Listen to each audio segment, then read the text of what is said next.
बिस्मिल्लाहिर्रहमानिर्रहीम। अस्सलाम वालेकुम।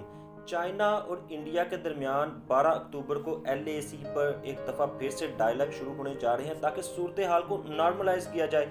देखिए, चाइना वहाँ पर अपनी कंक्रीट की बिल्डिंग्स बना चुका है और अब चाइना जहाँ जहाँ पर कब्जा कर चुका है, सवाल ही पैदा नहीं होता कि अब चाइना इन जगहों को छोड़कर पुरानी वाली सिचुएशन पर वापस चला जाएगा। अब हुआ क्या है, इंडियन आर्मी अपने नक्शे लेकर चाइनीज आर्मी के पास गई है और जवाब में चाइनीज आर्मी ने अपने नक्शे लेकर इनको दिखाया है। उन्होंने कहा है कि सैकड़ों साल पहले ये तिब्बत पर इनका कब्जा था और लद्दाख के जो इलाके हैं इन पर भी उन्होंने शो किया कि ये इलाके चाइना के हैं।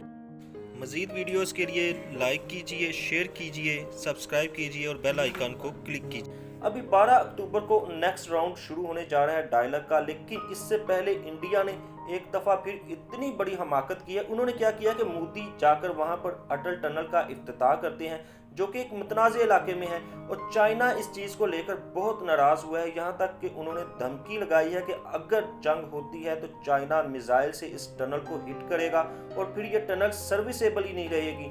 मतलब ये कि इस टनल को वो पूरी तरह तबाह कर देंगे। और दूसरा, इनके आर्मी चीफ का हाल ही के अंदर बयान आया है, इनकी आर्मी और एयरफोर्स उन्होंने कहा है कि बिल्कुल तैयार है और किसी भी वक्त अगर वो स्ट्राइक करना चाहे तो वो स्ट्राइक कर सकती है और चाइना को सरप्राइज देंगे।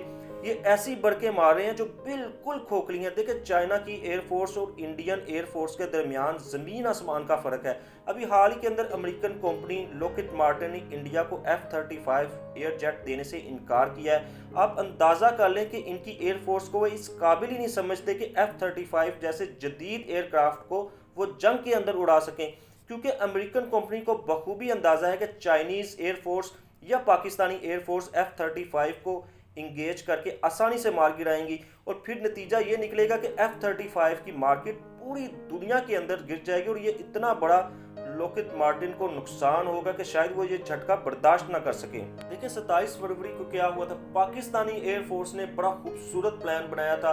पहले इसके तहत वो इंडियन इलाके में गए, वहां पर उन्होंने थोड़ी सी स्ट्राइक की और वापस आ गए। जब वो वापस मुड़े तो इंडियन एयरफोर्स के लोगों ने समझा कि शायद पाकिस्तानी एयरफोर्स के जो जेट हैं वो वापस भाग रहे हैं। उन्होंने इसका पीछा किया, पाकिस्तानी एयरफोर्स ने इनको अपने पीछे आने दिया। जब वो पीछे आ गए तो इनको घेरा डाल लिया गया और जब वो घेरे में आ गए और भागने का कोई रास्ता नहीं था, अभिनंदन को इन्होंने बेवकूफ बना दिया। तो अभिनंदन का इन्होंने पीछे कंट्रोल टावर से राब्ता भी मुनक़ता कर दिया और पाकिस्तानी एयरफोर्स ने बड़ी आसानी के साथ इनको हिट किया। लॉकहीड मार्टिन का सोचना भी यही है कि इनके एयरक्राफ्ट जितने मज़ी जदीद हो और एडवांस टेक्नोलॉजी में हो, लेकिन जब इंडियन एयरफोर्स के पायलट इसमें बैठेंगे तो कोई गारंटी नहीं है कि F-35 जंग के अंदर जाकर पूरी तरह से फंक्शनल हो या अपनी पूरी तरह से खसूसियात को दिखा सके। बेसिकली इंडिया का पॉइंट ऑफ व्यू यह है कि 1993, 1996, 2005 और 2013 के अंदर जो LAC पर चाइना के कॉन्ट्रैक्ट साइन हुए थे, इनकी बुनियाद पर लद्दाख के जो रीजन है वो इंडिया की टेरिटरी है, जबकि चाइना का पॉइंट इससे बिल्कुल मुख्तलिफ है। वो कहते हैं कि ये सारा इलाका चीन का है और मुतनाज़, अगर इसको ख्याल किया जाए तो फिर इन डिस्प्यूटेड एरियाज में इंडिया ना तो रोड्स बना सकता है और ना किसी किस्म की डेवलपमेंट कर सकता है। फिलहाल ये दोनों मुल्क का इत्तेफाक होता नज़र नहीं आ रहा और ये पॉइंट ऑफ नो रिटर्न पर पहुंच चुके हैं। बेसिकली 2017 में डोकलाम क्राइसिस हुआ था चाइना और इंडिया के दरमियान और ये टोटल इंडिया की इंटेलिजेंस फेलियर थी।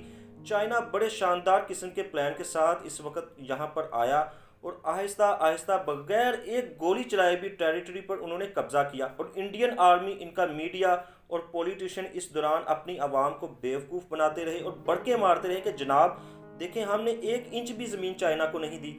देखिए, जब से चाइना CPEC के अंदर आया है, उन्होंने वहाँ पर इन्वेस्टमेंट की है, तब से ही इंडिया और अमेरिका मिलकर ये चाह रहे हैं कि one belt one road project को सबुटाज करें, क्योंकि इस प्रोजेक्ट से चाइना यूरोप की मार्केट्स में इतनी तेज़ी से दाखिल होगा कि वहाँ पर अमेरिकन ट्रेड को चैलेंज करेगा और फिर आहिस्ता आहिस्ता नेटो को भी तोड़ दिया जाएगा, क्योंकि अमेरिका नेटो की आड़ में एक तो वहाँ पर यूरोप से एड बटोर रहा है और साथ में इनको थ्रेट करता रहता है कि अगर इन पर हमला होता है तो अमेरिका ही है सिर्फ जो इनका दिफा करेगा।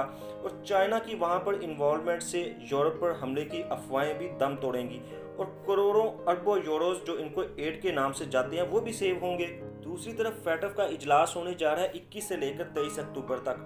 पाकिस्तान जून 2018 से लेकर अब तक ग्रे लिस्ट में है। चाइना की कोशिश है कि इस दफ़ा पाकिस्तान को ग्रे लिस्ट से निकाला जाए और फॉरेन इन्वेस्टमेंट पाकिस्तान में वो लेकर आए। और इंडिया फुल कोशिश में है इस वक्त कि वो पाकिस्तान को ब्लैक लिस्ट करवाए, और इसके लिए इंडिया उम्मीद कर रहा है कि अमेरिका इसमें इंडिया की मदद करेगा।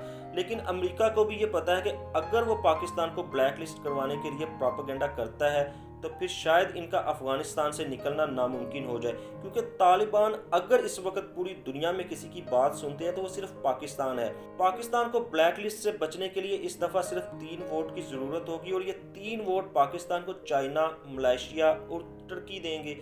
लेकिन मसला पाकिस्तान को ग्रे लिस्ट से निकालने का है, तो इस दफ़ा चाइना ज़्यादा एफर्ट्स कर रहा है ताकि वो पाकिस्तान को फैटफ से निकालकर इकोनॉमिकली मजबूत कर सके।